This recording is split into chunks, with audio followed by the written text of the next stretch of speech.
దేశం ఉలిక్కిపడే ఘటన, దేశంలో ప్రతి ఒక్క నోటంట చర్చించుకున్నటువంటి ఘటన, ఈ దేశంలో ప్రతి ఒక్కరి మాట నుండి మాట్లాడుతున్నటువంటి ఘటన. 600 కోట్లు ఆస్తిపరుడు, చూడ్డానికి అందంగా ఉంటాడు, వెల్ ఎడ్యుకేటెడ్, ఏదో చేద్దామని తపన ఉన్నటువంటి ఇంజనీర్, అట్లాంటివన్నీ కూడా తపనతో ఉన్నటువంటి ఆ వెల్ ఎడ్యుకేటెడ్ ఎట్లా చనిపోయాడు, ఏ విధంగా చనిపోయాడు, దేనికోసం చనిపోయాడు, ఎవరు చంపేశారు?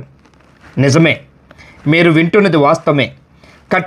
కట్టుకోబోయే భార్య, ఇంకొక 15 రోజుల్లో పెళ్ళి కావలసినటువంటి భార్య నింటి నిలువుగా చంపేసింది, తోసేసింది, నదిలోకి తోసేటట్టు తోసేసింది. ఇది జరిగినటువంటి ఘటన పూణేలో జరిగింది. మహారాష్ట్ర రాష్ట్రంలోని జరిగినటువంటి ఘటన ఈ దేశం ఉలిక్కి పడేలా ఉంది. దేశంలో అంతా కూడా ప్రతి ఒక్క తల్లిదండ్రులు గర్భకోశాన్ని ఈరోజు మాట్లాడుకున్నటువంటి విషయము కేతన్ గార్గే కోసం మాట్లాడుకుంటున్నారు. ఇట్లాంటి మహిళ ఎందుకు పుట్టింది ఈ సొసైటీలో అని చెప్పేసి అనుకుంటున్నారు. ఇట్లాంటి వాళ్ళు అవసరమా అని చెప్పేసి ఈ దేశానికి అవసరమా అని చెప్పేసి అనుకుంటున్నారు. ఇట్లాంటి మహిళ ఉండటం అవసరమా అని చెప్పేసి అని ఈరోజు ప్రతి ఒక్క నోటంటే కూడా ఇదే చర్చించుకుంటున్నారు. ఇది జరిగినటువంటి ఈ ఘటన చూసి దేశమంతా ఉలిక్కిపడేలా చేసింది. 600 కోట్ల ఆస్తున్నటువంటి కేతన్ గార్గే కుటుంబం, కేతన్ గార్గే పెళ్లి చేసుకోబోయే భార్య కోసం అని చెప్పి, పెళ్లి ఖర్చుల నిమిత్తం అని చెప్పి, పెళ్లి కోసం అని చెప్పి 17 కోట్లు ఖర్చు పెట్టి మరి ఆ విల్లాని, రాజస్థాన్లోని ఒక విల్లాని కూడా బుక్ చేసి ఉన్నారు.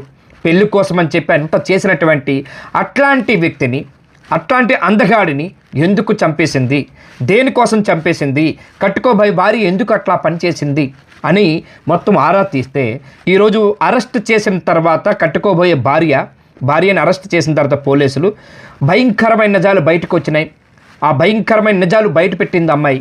కేవలం నేను చంపేయడానికి కారణం డబ్బు కాదు, ఇంకోటి కాదు, నేను అక్కడ ఉన్నటువంటి తల్లిదండ్రులకి చెప్పుకోలేకపోతున్నాను, మా తల్లిదండ్రులకి కానీ వాళ్ళ తల్లిదండ్రులు కానీ నేను చెప్పలేక ఈ పని చేశానని చెప్పి ఒప్పుకున్నట్టు కూడా సమాచారం జరుగుతున్నది. కేవలం చంపేయడానికి 2 అడ్డంకులు అని చెప్పినది అబ్బాయికి నత్తున్నది. రెండోది బట్టబుర్ర ఉన్నది. అందుకోసమే నేను ఈవేళ కేతన్ గార్గే నేను కాబోయే భర్తని చంపేశానని చెప్పి ఆమె ఒప్పుకున్నట్టు కూడా సమాచారం జరిగింది. ఎస్, అంటే నిజంగా బట్టబుర్ర ఉంటే, నత్తు ఉంటే చంపేస్తారా? ఎంతమందిని చంపేస్తారా? ఇదేనా సొసైటీ? ఇదేనా మీరు నేర్చుకున్నది? ఇదేనా మీకు నేర్పినటువంటి చదువు? ఇదేనా మీకు నేర్పినటువంటి గురువులు? ఇదే చేశారా? ఇదే చెప్పమన్నారా? ఇదే మిమ్మల్ని చంపేయమని చెప్పారా? ఏం సొసైటీలో ఉన్నారు మీరంతా?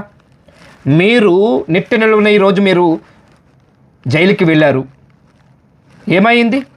2 నిమిషాలు ఆవేశానికి ఈరోజు జైలు పాలయ్యారు. కట్టుకోబోయే భర్తని చంపేసినటువంటి ఘటన, దేశం ఉలిక్కిపడేలా ఉన్నటువంటి ఘటన ఎక్కడ పడితే అక్కడ మహిళల్ని ఈవేళ మీలాంటి మహిళల్ని దూషిస్తూ ఉన్నారు. ఇట్లాంటి అమ్మాయి ఈ దేశంలో ఉన్నదా? ఇట్లాంటి వాళ్ళు ఎట్లా చేస్తున్నారా? మీకు నచ్చకపోతే చెప్పవచ్చు కదా ఇంట్లో అని చెప్పేసి చర్చించుకుంటున్నారు. సరే, ఈ ఘటన మీద ముఖ్యంగా ఎవరైతే తోసేసినటువంటి అమ్మాయి యొక్క తల్లి రోడ్డు మీదకి వచ్చింది, మీడియా సమావేశం పెట్టింది. మీడియా సమావేశం పెట్టి సూపర్గా, అంటే ఈ దేశంలో ముఖ్యంగా మనం చూసుకోవచ్చు, దేశంలో పిల్లల్ని వెనకేసుకొస్తారు.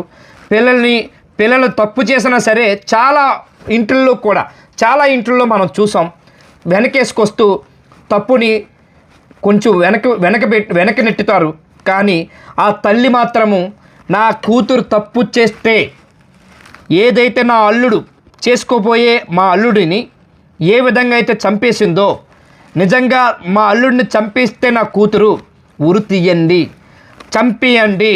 ఇట్లాంటి అమ్మాయి ఉండకూడదు ఈ సొసైటీలో, ఏ తల్లికి గర్భకోశ పోకూడదు అని చెప్పి సొంత తల్లి కూడా ఈరోజు రోడ్డు మీదకి వచ్చుంటే హ్యాట్సప్ చెప్పాలి. దేశం హ్యాట్సప్ చెప్పాలి. ప్రతి తల్లిదండ్రుల్లో ఉన్నటువంటి ఉన్నట్టుగా, జరిగినట్టుగా, నీతిగా, నిజాయితీగా ఒప్పుకున్నటువంటి తల్లి ఓపెన్గా చెప్తుంది, నా కూతురు తప్పు చేసింది అనుకుంటే వెంటనే చంపేయండి, ఉరి తీయండి, ఎట్టి పరిస్థితుల్లో కూడా వదలొద్దు అని చెప్పి సొంత తల్లి కూడా రోడ్డు మీదకి వచ్చిందంటే ఈ ఘటన ఎంతవరకు వెళ్తుందో చూడొచ్చు. ఇప్పటికే ఫడ్నవీస్ మహారాష్ట్ర ముఖ్యమంత్రి చనిపోయినటువంటి కేతన్ గార్గే ఇంటికి వెళ్ళి పరామర్శినట్టు కూడా తెలుస్తూ ఉన్నది.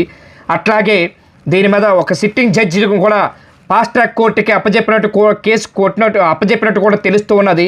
ఎట్టి పరిస్థితుల్లో కూడా నిందితుల్ని దోషుల్ని ఎట్టి పరిస్థితుల్లో వదలొద్దు అని చెప్పి ఫాస్ట్ ట్రాక్ కోర్టు ద్వారా వాళ్ళకి ఇమీడియట్గా శిక్ష పడేలా చేయమని చెప్తున్నది. ఇది కదా కావాల్సింది, ఇది కదా మన దేశం కోరుకుంటుంది, ఇది కదా ఈ దేశంలో ప్రతి ఒక్కరికి కూడా డబ్బు ఉన్నా డబ్బు లేకపోయినా, పేదవాడైనా డబ్బు ఉన్నవాడైనా సమానతత్వమైనటువంటి న్యాయస్థానం న్యాయంగా చూడమని చెప్తున్నది ఇదే కదా. ఇదే ఫాస్ట్ ట్రాక్ కోర్టులో కేసులన్నీ కూడా పెట్టవచ్చు కదని చెప్పేసి ఈ దేశంలో కొన్ని కేసులను కూడా అట్లా మినహాయించమని కూడా ఈరోజు దేశంలో ప్రతి ఒక్క నోటంట కూడా ఇదే వస్తుంది కదా. ఇదే మహారాష్ట్రలో జరిగినటువంటి ఘటన, ఈ పూణే ప్రాంతంలో జరిగినటువంటి ఈ ఘటన ఈరోజు దేశంలో ఉలిక్కిపడినటువంటి ఘటన మీద ప్రతి ఒక్క నోటి నుంచి కూడా ఇదే మాట్లాడుతున్నారు, ఇదే విషయం చెప్తున్నారు. ఎట్టి పరిస్థితుల్లో కూడా కేతన్ గార్గేని చంపేసినటువంటి ఆ అమ్మాయిని మాత్రం ఎట్టి పరిస్థితులు వదలొద్దని చెప్తున్నారు. వాళ్ళు ఎవరైతే ప్రేమించుతున్నారో, ఎవరైతే ప్రేమించుకొని ఎవరైతే లవర్స్ ఇద్దరు కలిసి చేసినటువంటి పన్నంగాన్ని వెంటనే బహిరంగపరచమని చెప్తున్నారు. వాళ్ళు వదలొద్దని చెప్తున్నారు. సొంత తల్లి కూడా అట్లాంటి పిల్లని, అట్లాంటి నా కూతురు తప్పు చేస్తే ఉరితీయమని కూడా చెప్పి రోడ్డు మీదకి వచ్చింది. నిజంగా ఆ తల్లికి హ్యాట్సప్ చెప్పవచ్చు. నిజంగా ఫాస్ట్ ట్రాక్ కోర్టులోని వాళ్ళకి న్యాయం, ఆ కేతన్ గార్గే కుటుంబానికి న్యాయం జరిగే విధంగా ఉండాలని చెప్పేసి అందరూ కోరుకుంటున్నారు. Thank you very much.